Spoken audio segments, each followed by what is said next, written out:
बिस्मिल्लाहिर्रहमानिर्रहीम। JIT system internal medicine में हमने स्टार्ट किया हुआ है, जिसको हम कप्लान यूएसएमएल स्टेप 2 सीके से कवर कर रहे हैं। इससे पहले हमने अपने स्टमक की जितने भी डिसऑर्डर थे, डिजीज से उसको मतलब कि कवर किया, और ये उसका एक लास्ट टॉपिक है, गैस्ट्रिक कैंसर। तो जो प्रीवियस लेक्चर था उसमें हमने पेप्टिक अल्सर, जिसमें गैस्ट्रिक अल्सर और ड्यूडिनल अल्सर आते थे, उसको पढ़ा, और इसके बाद इन्वेस्टिगेशन एंड मैनेजमेंट उसकी पढ़ी। आज हम देखेंगे गैस्ट्रिक अल्सर के बारे में कि ये क्या चीज़ है। तो गैस्ट्रिक अल्सर के बारे में आपको ये पता होना चाहिए। मेनली ये जो हमारे पास टॉपिक है ये सर्जरी का है, लेकिन हम यहाँ पे थोड़ी बहुत इसमें बहस करेंगे इंटरनल मेडिसिन के हिसाब से, इसके अकॉर्डिंग। तो इसको गैस्ट्रिक कैंसर को हम मतलब कि गैस्ट्रिक जो वर्ड यूज़ किया जाता है ये स्टोमिक के लिए यूज़ किया जाता है, तो इसलिए इसको हम फिर स्टोमिक कैंसर भी कह सकते हैं। इसको क्या कह सकते हैं? स्टोमिक कैंसर भी कह सकते हैं। ठीक है जी, तो ये आपको पता होना चाहिए, इसको हम स्टोमिक कैंसर भी कह सकते हैं। तो ये हमारे पास एक तरह की मिलिग्नेंसी है, और कहाँ से ये अराइज होती है? स्टोमिक से अराइज होती है। It is a malignancy arises from stomach. तो ये आपको पता होना चाहिए। इसको हम कुछ टाइप्स में भी डिवाइड करते हैं। उससे पहले कुछ रिस्क फैक्टर की बात कर लेते हैं। इसके रिस्क फैक्टर कौन से हैं तो वो हम देख लेते हैं। तो यहाँ पे हेडिंग आप दे लें रिस्क फैक्टर की, कि आप इसमें हमारे पास जो रिस्क फैक्टर है वो कौन कौन से हैं। रिस्क फैक्टर, तो आपको इसके रिस्क फैक्टर का पता होना चाहिए कि रिस्क फैक्टर कौन कौन से हैं। रिस्क फैक्टर से क्या मतलब है? इस जिसकी वजह से ये मतलब कि ये हो सकता है, ठीक है जी, ये कैंसर हमारे पास आ सकता है।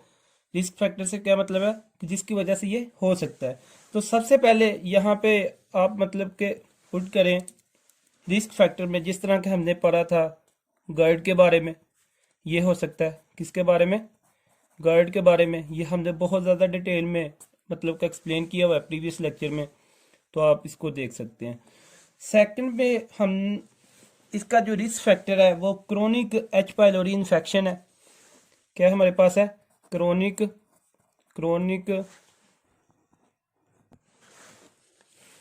एच पाइलोरी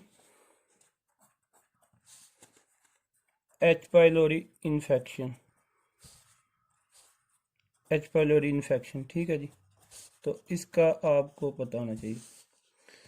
इसके बाद जो थर्ड वाला है, मतलब कि ये जो क्रोनिक एच पाइलोरी इन्फेक्शन है, इसको अगर ऑन द टाइम ट्रीट ना करें तो ये क्या कर सकता है? ये हमारे पास in future can cause stomach cancer. अगर dear students chronic H pylori infection को ऑन द टाइम ट्रीट ना किया जाए तो ये in future can cause stomach cancer. तो अब इसमें आपको ये पता होना चाहिए कि ऐसे bacteria which can cause cancer, जो कैंसर करवा सकते हैं, कॉल्ड, इनको हम क्या कहते हैं? Oncogenic bacteria. इनको हम क्या कहते हैं? Oncogenic bacteria. ऑनकोजेनिक बैक्टीरिया कौन से बैक्टीरिया हैं? ऐसे बैक्टीरिया जो कि कैंसर को काज करवा सकते हैं। तो इसमें एक एग्जांपल हमने क्या पढ़ी अभी, जिस तरह हमारे पास एच पाइलोरी है। क्या है? एच पाइलोरी, ठीक हो गया जी। तो ये आपको पता होना चाहिए। इसके बाद ये जो हमारे पास थर्ड वाला मतलब कि रिस्क फैक्टर है, ऑटो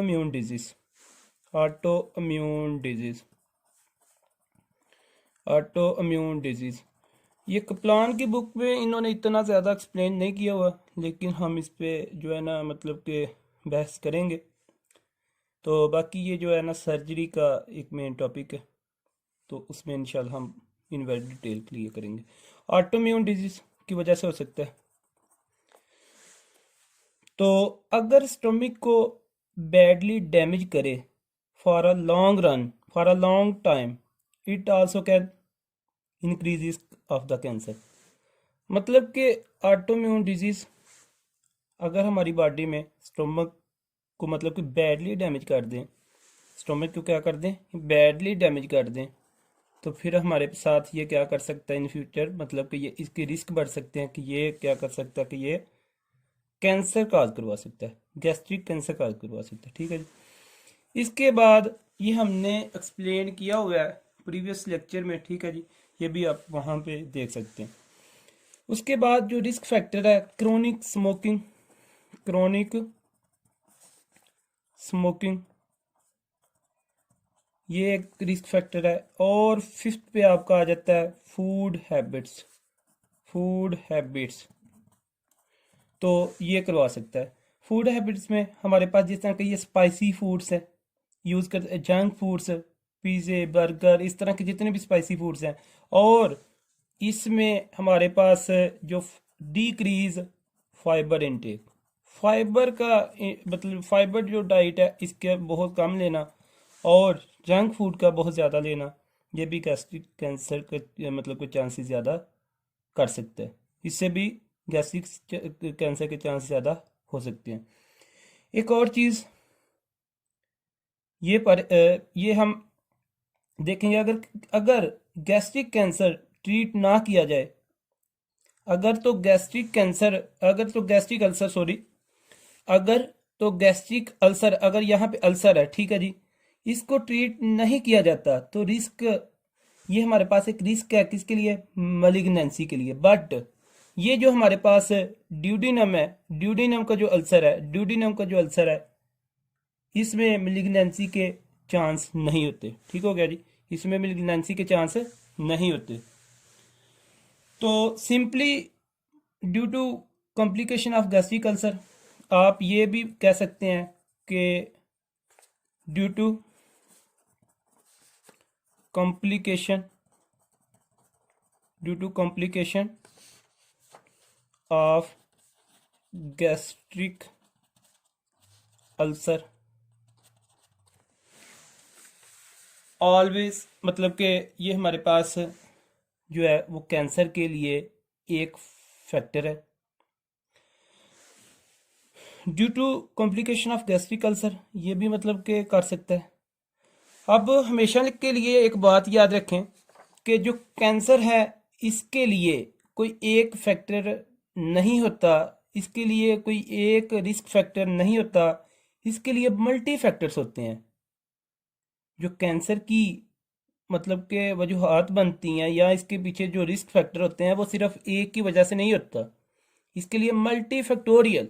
कैंसर का क्या मतलब है, ये आप यहाँ पे मैं लिख रहा हूँ कि ये आपने याद कर लेना है कि cancer is multi factorial, multi factorial in nature.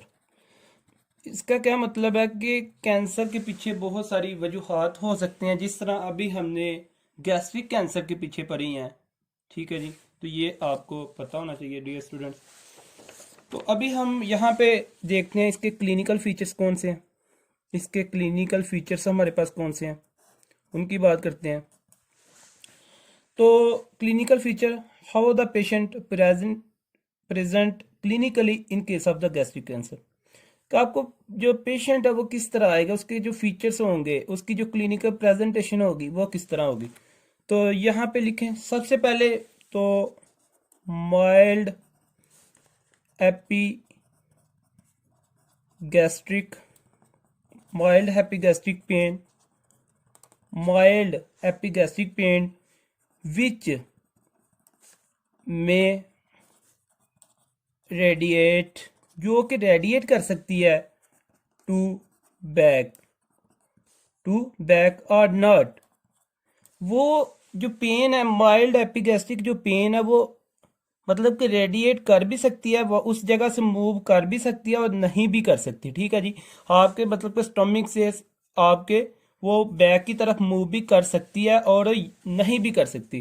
कहने का मतलब ये है, देखें ये एक पेशेंट है, ये एक पेशेंट है, ठीक है जी, और यहाँ पे फर्ज करें ये इसके क्या जी मतलब के, और ये इसके अब ये इसके जो अब्डोमेन वाला पार्ट है, यहाँ पे फर्ज करें कि हमारे पास क्या है, स्टोमिक है। यहाँ पे हमारे पास क्या है, स्टोमिक है। अब यहाँ से जो माइल्ड एपिगैस्ट्रिक जो पेन है, जो स्टोमिक पेन है, यहाँ से वो बैक की तरफ मूव कर भी सकती है और नहीं भी कर सकती, ये आपको पता होना चाहिए। तो ये इसका क्लिनिकल फीचर है। और यहाँ पे एक चीज ये याद रखें कि epigastric pain radiating to back, वो तो हम अक्यूट पेंक्रियाटिस में भी पढ़ते हैं, ठीक है जी। वो हम किस में पढ़ते हैं, अक्यूट अक्यूट पेंक्रियाटिस में भी पढ़ते हैं। तो के बारे में इसमें मतलब कि हम सुनते हैं कि हमारे पास इसमें भी पेन होती है। एपिगैस्ट्रिक की जो पेन है वो रेडिएट करती है किसमें की वजह से, ये जब अक्यूट पेंक्रियाटिस होता है। लेकिन यहाँ पे इसको डिफ्रेंशिएट करने के लिए हमारे पास कुछ पॉइंट्स है। सबसे पहला ये पॉइंट है कि जब हमारे पास जब इसके गैस्ट्रिक कैंसर होगा तो तब हमारे पास क्या होती है, माइल्ड एपिगैस्ट्रिक पेन होती है। लेकिन जब पैंक्रियाटिस होता है तब हमारे पास अक्यूट अक्यूट हमारे पास जो है ना एपिगैस्ट्रिक पेन होती है। मतलब कि अभी यहाँ पे आपको मैं डिफ्रेंशिएट पॉइंट बताता हूँ। क्वेश्चन मतलब कि हमारे पास ऐसा है कि पेन जो एपिगैस्ट्रिक मतलब कि रीजन के हो वो बैक की तरफ जाए, हम सोचते हैं अक्यूट पैंक्रियाटिस, ठीक है जी, वो हम सोचते हैं अक्यूट पैंक्रियाटिस। तो लेकिन अक्यूट जो हमारे पास ये वाली जो अक्यूट पैंक्रियाटिस है, मतलब कि इसमें क्या होता है कि सीवियर ऑनसेट पेन होती है। ये आपको पता होना चाहिए क्या होता है, सीवियर ऑनसेट पेन होती है। ये पॉइंट एक आपको डिफ्रेंशिएट करेगा। इसमें हमारे पास क्या है, माइल्ड है। लेकिन जो गैस्ट्रिक की पेन है, हमारे पास गैस्ट्रिक कैंसर मतलब गैस्ट्रिक की जो पेन है, जो हमारे पास स्टोमिक की पेन है, ये हमारे पास जो पेंक्रियाज की है ये तो अक्यूट है, सडन मतलब कि सीवियर ऑनसेट पेन है। लेकिन जो गैस्ट्रिक की पेन है इसमें हमारे पास क्या होता है, माइल्ड क्रोनिक पेन होती है, माइल्ड क्रोनिक पेन होती है। इसमें हमारे पास क्या होता है, माइल्ड क्रोनिक पेन होती है। एक तो आपका डिफरेंशिएट पॉइंट ये बन गया, माइल्ड क्रोनिक पेन होती है।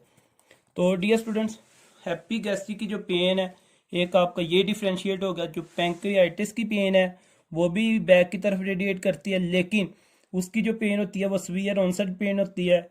और जो गैस्ट्रिक स्टोमिक की पेन है वो माइल्ड होती है, क्रोनिक होती है, ठीक है जी, ये आपको पता होना चाहिए। वाई, इसकी रीज़न क्या है, बिकॉज कैंसर हमारे पास एक तरह की क्रोनिक कंडीशन है, इस वजह से ये भी क्या होती है, ये हमारे पास माइल्ड क्रोनिक पेन होती है, ठीक है जी, ये आपको पता होना चाहिए। इसके बाद जो सेकंड डिफरेंशिएट पॉइंट है उसका आपको पता होना चाहिए।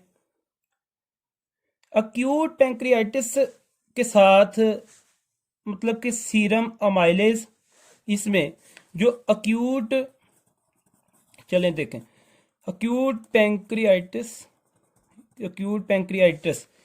इसके साथ, अक्यूट पैंक्रियाटिस के साथ serum amylase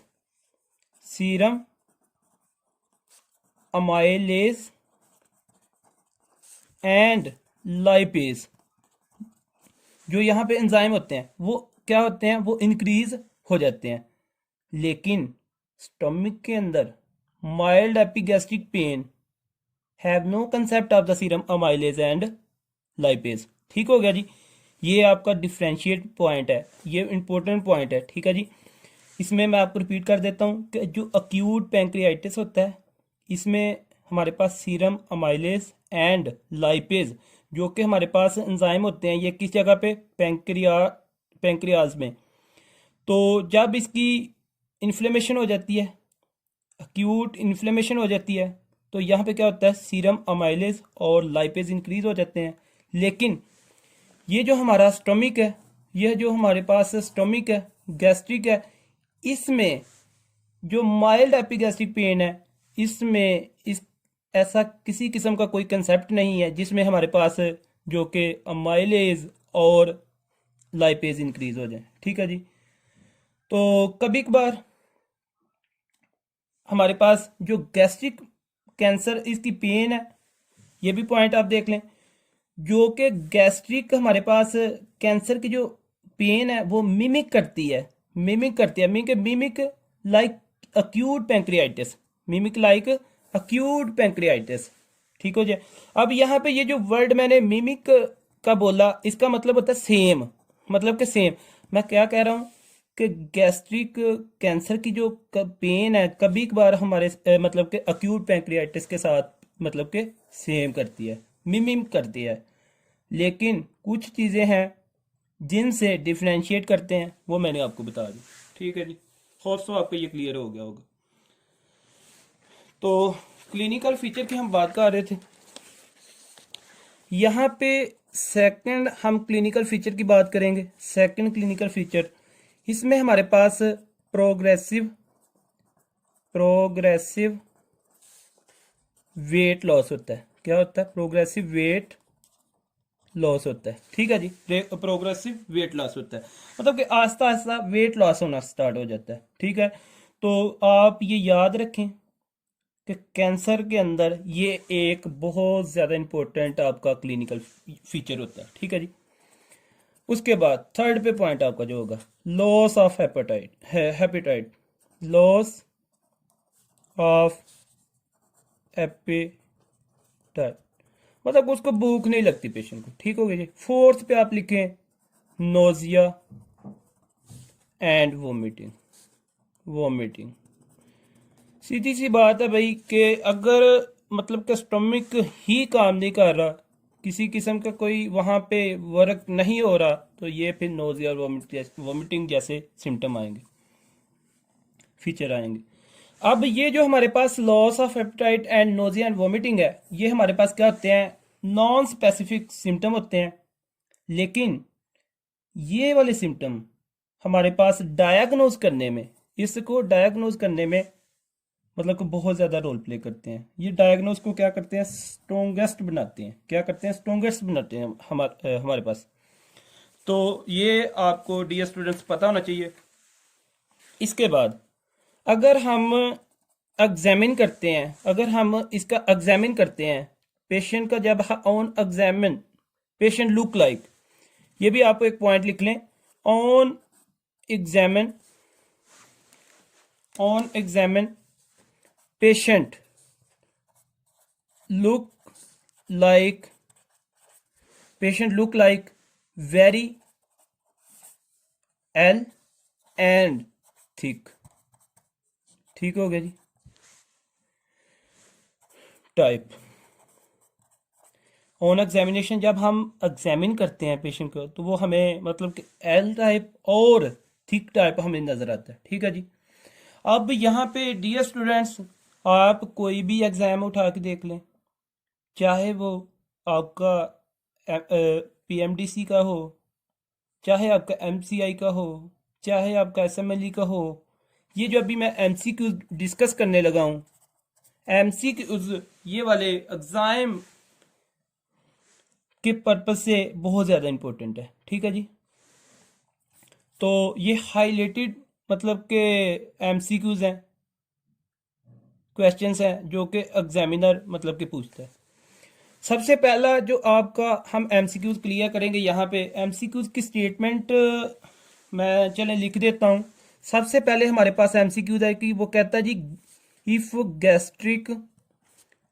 gastric cancerous cell spread, मतलब कि if gastric cancerous cell spread and reach, वो पहुंच जाते हैं the left supraclavicular lymph node. ठीक है जी। किधर? Supraclavicular lymph node.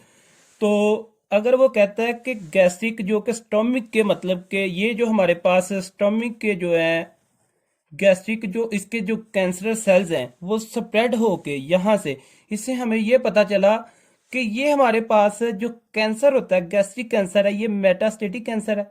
मतलब कि इसकी मेटास्टेटिक साइट्स जो है ना गैस्ट्रिक कैंसर की, वो अभी हम डिस्कस करेंगे फिर।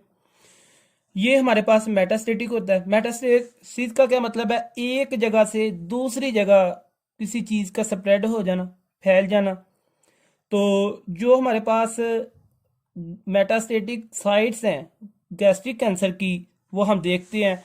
उसमें सबसे पहला जो एमसीक्यूज है कि जो गैस्ट्रिक कैंसर्स हैं, कैंसर सेल्स हैं, spread and reach the left left supra clavicular. ये जो आपकी क्लेविकुलर बोन होती है, फर्ज करें ये जो आपका एक फर्ज करें कि पर्सन है, ठीक है जी, ये क्या फर्ज करें पर्सन है, तो यहाँ पे ये जो इसकी क्लेविकुलर बोन होगी, इसके ऊपर इसके ऊपर सुपरा क्लेविकुलर लिम्फ नोड, ये वहां पे पहुंच जाते हैं। तो फिर इसको हम क्या कहते हैं? ठीक है जी, तो ये हमारे पास कंडीशन क्या कहलाती है? फिर हम इसको कहते हैं, आंस लिख लें जी इसका, इसको हम कहते हैं विर्चू लिम्फ नोड। क्या कहते हैं? बहुत ज़्यादा इंपॉर्टेंट है। इसको हम कहते हैं विर्चू विर्चू लिम्फ नोड। तो ये इंपॉर्टेंट है, विर्चू lymph node. If gastric cancer cells, अगर यहाँ ये स्टोमिक से मतलब के ऊपर चले जाते हैं, किधर? सुप्रा क्लेविकुलर लिम्फ नोड में जाते हैं, और फिर इस कंडीशन को हम कहते हैं विर्चू लिम्फ नोड। इसको क्या कहते हैं? विर्चू लिम्फ नोड। ये आपको पता होना चाहिए। अब ये जो सेकंड एमसीक्यूज है जी, इसका क्या? Second MCQs. तो इसकी स्टेटमेंट ये है कि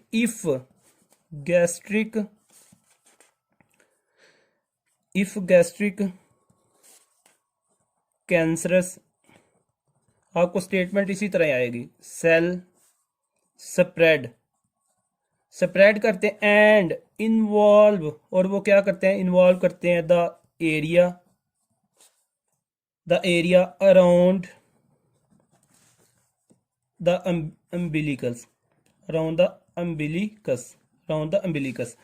तो ये वाली कौन सी कंडीशन होती है? ठीक है जी, ये वाली कौन सी कंडीशन होती है? तो ये आपका होता है सिस्टर मैरी जोसेफ नोड्यूल। क्या होता है? Sister Mary Joseph nodule. मतलब उसने बात क्या किया कि ये आपका जी स्टोमिक है, ये आपका क्या स्टोमिक है, यहाँ से गैस्ट्रिक जो हमारे पास सेल थे वो स्प्रेड करके उन्होंने इन्वॉल्व किया है किस पार्ट को? आपके जो अम्बिलिकल पार्ट है, फर्ज करें ये वाला एक पे पर्सन है, इसकी मतलब कि ये वाला जो पार्ट है, ये हमारे पास अम्बिलिकल जो पार्ट है, यहाँ से ये स्प्रेड हुए हैं इस एरिया में। तो फिर इसको हम क्या कहते हैं? ये आपका मतलब क्या होता है? Sister Mary Joseph nodule. तो ये आपका एमसीक्यू हो गया। It is a metastatic form of the gastric cancer. ठीक है जी, ये क्या होती है? मेटास्टेटिक। तो ये हमारे पास इसकी जो मेटास्टेटिक साइट्स हैं वो हम स्टडी कर रहे हैं। तो ये आपको पता होना चाहिए, एमसीक्यू के हिसाब से भी, के अकॉर्डिंग से भी बहुत ज़्यादा इंपॉर्टेंट है। अभी जो थर्ड पे आपका एमसीक्यूज है, अपना एक और एमसीक्यूज क्लियर करें। तो स्पेशली ये फीमेल्स में ये जो एमसीक्यू मतलब कि हमारे पास ये जो अभी मैं एमसीक्यू लिखने लगा हूँ, ये हाईलाइटेड मतलब कि एमसीक्यूज क्वेश्चन है फॉर एग्जाम। इसमें इन फीमेल लिखें जी, इन फीमेल, ये स्पेशली फीमेल में, if gastric cancerous cell, gastric cancer cell ये स्प्रेड करते हैं, वहां से स्प्रेड करते हैं, मेटास्टाइज करते हैं फ्रॉम स्टोमिक से, एंड रीच, किस जगह पे पहुंच जाते हैं? रीचिज टू बोथ ओवरीज। किस जगह पे? ओवरीज पे। ये बहुत ज़्यादा इंपॉर्टेंट है, यहाँ पे स्टार लगा लें जी, इंपॉर्टेंट एमसीक्यूज है। तो ये जो कैंसर होता है इसको हम फिर क्या कहते हैं? मतलब कि इसका आंसर क्या होगा?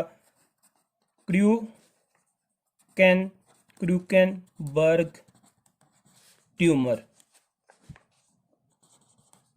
ठीक है जी, ये क्या है हमारे पास? क्रूकेनबर्ग ट्यूमर।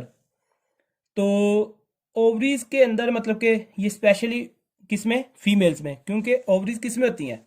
फीमेल्स में होती हैं ना, तो ये स्पेशली किसको अफेक्ट कर रहा है, फीमेल्स को। तो क्यूकनबर्ग ट्यूमर जो हमारे पास ये मेटास्टेटिक कंडीशन है, प्राइमरी जो इसकी साइट होती है वो हमारे साथ क्या है, वो है जी स्टोमिक के साथ, गैस्ट्रिक। बट जो टारगेट एरिया है वो हमारे पास क्या है, वो हमारे पास क्या है जी, वो हमारे पास जो फीमेल्स की ओवरी है वो है, ठीक है, वो क्या है, ओवरीज। स्टार्ट हमारे पास ये स्टोमिक से होता है, कहाँ से होता है, स्टोमिक से, लेकिन ये मेटास्टाइज कहाँ पे करता है, ओवरीज में। तो ये हमारे पास होता है क्रूकेनबर्ग ट्यूमर। इसके बाद आप हेडिंग दे लें, इसको हम डायग्नोज कैसे कर सकते हैं। गैस्ट्रिक कैंसर को हम इन्वेस्टिगेशन इसकी कैसे कर सकते हैं, इसको डायग्नोज कैसे कर सकते हैं, ये अभी हम पढ़ेंगे। तो फिर इसके लिए हम क्या करेंगे, इसके लिए हम बायोप्सी लेंगे, क्योंकि कैंसर है, इसके लिए हम क्या करेंगे, बायोप्सी लेंगे। बायोप्सी कहाँ से लेंगे हम, वो हम डेफिनेटली स्टोमिक के अंदर इन्वॉल्व है, तो फिर हम क्या करेंगे, हम स्टोमिक से इसकी बायोप्सी लेंगे। तो स्टोमिक के मतलब के अब ये जो स्टोमिक से हम इसकी बायोप्सी लेंगे, लेंगे, ये हम किसकी हेल्प से लेंगे, ये हम लेंगे एंडोस्कोपी एंडोस्कोपी गाइडेड, ठीक होगा जी। पहले हम देखेंगे कि हमारे पास जो कैंसरस एरिया स्टोमिक के अंदर, ठीक है जी, उसके बाद देखने के बाद फिर हम क्या करेंगे, यहाँ से एक पीस ऑफ टिश्यू लेंगे, क्या करेंगे, पीस ऑफ टिश्यू लेंगे और अंडर माइक्रोस्कोप उसको मतलब कि देखेंगे और वहाँ से मालूम करेंगे, ठीक हो गया जी। तो इस तरह ये आप मतलब इसका डायग्नोज करेंगे, इसकी बायोप्सी लेंगे और इसको डायग्नोज करेंगे। इसके बाद आ जाता है इसका ट्रीटमेंट, कि भाई इसका ट्रीटमेंट क्या है, how we will manage it, मतलब कि हम इसको मैनेज कैसे कर सकते हैं, इसकी मैनेजमेंट क्या है। तो इस ये हम मेनली जो पढ़ेंगे इसको हम सर्जरी के अंदर पढ़ेंगे, कहाँ पे पढ़ेंगे, सर्जरी के अंदर, क्योंकि ये टॉपिक उसका है। लेकिन डिपेंड अपॉन स्टेजेस, ये स्टेज के ऊपर डिपेंड करते हुए, मन के मेटास्टेसिस के ऊपर डिपेंड करते हुए इसकी जो ट्रीटमेंट मेथोडोलॉजी है वो हमारे पास क्या है। सबसे पहले तो देखें, अगर तो ये डायग्नोज हमारे पास अर्ली इन कोर्स है, क्या होता है, ये डायग्नोज हमारे पास क्या होता है, early in course. Early in course मतलब कि इसका अर्ली इन कोर्स का क्या मतलब है, इसका मतलब ये है कि अभी तक ये वाला जो कैंसर है वो लिमिटेड है टू स्टोमिक, कि मतलब वो स्टोमिक के अंदर अभी तक लिमिटेड है, वो बाहर मेटास्टेसाइज नहीं किया, ठीक होगा जी। अर्ली इन कोर्स का क्या मतलब है कि कैंसर जो है, गैस्ट्रिक कैंसर, वो अभी तक मतलब कि स्टोमिक के अंदर ही है, वहां से मेटास्टाइज नहीं किया। तो तब इसका जो हमारे पास मतलब कि ट्रीटमेंट होगा, इसकी जो प्रोग्नोसिस होगी वो हमारे then prognosis will be good, तब इसकी जो प्रोग्नोसिस होगी वो हमारे पास ठीक होगी, गुड होगी। तो अगर सेकंड पॉइंट ये है, अगर तो ये डायग्नोज, अगर हमारे पास ये डायग्नोज मतलब कि लेट इन कोर्स है, लेट इन कोर्स है, तो देन इसकी जो प्रोग्नोसिस होगी, प्रोग्नोसिस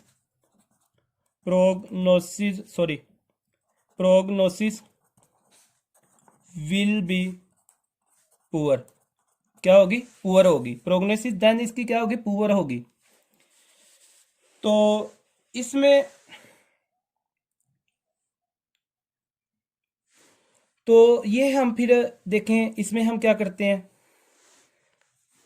अगर तो ये हमारे पास ये अर्ली इन कोर्स डायग्नोज हो जाता है और इसकी फिर इसके लिए जो हमारे पास ट्रीटमेंट ऑफ चॉइस होता है, इसके लिए जो हमारे पास ट्रीटमेंट ऑफ चॉइस होता है, इसमें हम करते हैं सर्जिकल रिसेक्शन, क्या करते हैं, सर्जिकल रिसेक्शन करते हैं, ठीक होगा जी। हम तब ये करते हैं जब अफेक्टेड एरिया जो हमारे पास स्टोमिक के अंदर अफेक्टेड एरिया है वो लिमिटेड हो, ये सर्जिकल रिसेक्शन हम तब करते हैं जो कि अफेक्टेड एरिया हमारे पास लिमिटेड हो, ठीक है जी। तो इसका आपको पता होना चाहिए।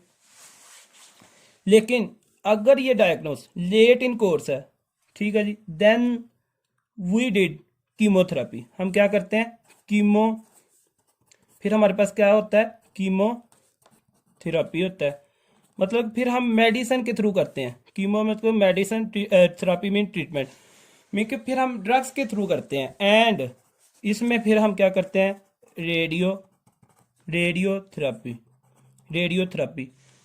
ठीक हो गया जी। फिर हम इसमें क्या करते हैं, रेडियोथेरेपी। इसकी रीज़न क्या है, क्यों, वाई, बिकॉज, क्योंकि जो हमारे पास स्टोमिक के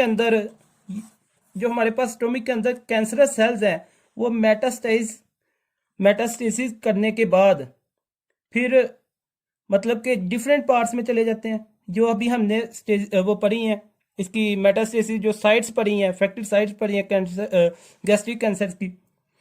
तो अगर ये मेटास्टाइज कर जाते हैं तो फिर आप किस किस एरिया को मतलब कि रिमूव करेंगे। इसलिए रीज़न यही है कि फिर हम क्या करते हैं, इसमें कीमोथेरेपी करते हैं एंड इसमें मतलब कि रेडियोथेरेपी करते हैं। क्या करते हैं, रेडियोथेरेपी करते हैं। तो ये मतलब कि इसकी रीज़न है। तो ये था हमारे पास इसका गैस्ट्रिक कैंसर। अल्हम्दुलिल्लाह हमारा जो स्टोमिक का पार्ट था, इसका जो सेशन था वो कंप्लीट हुआ।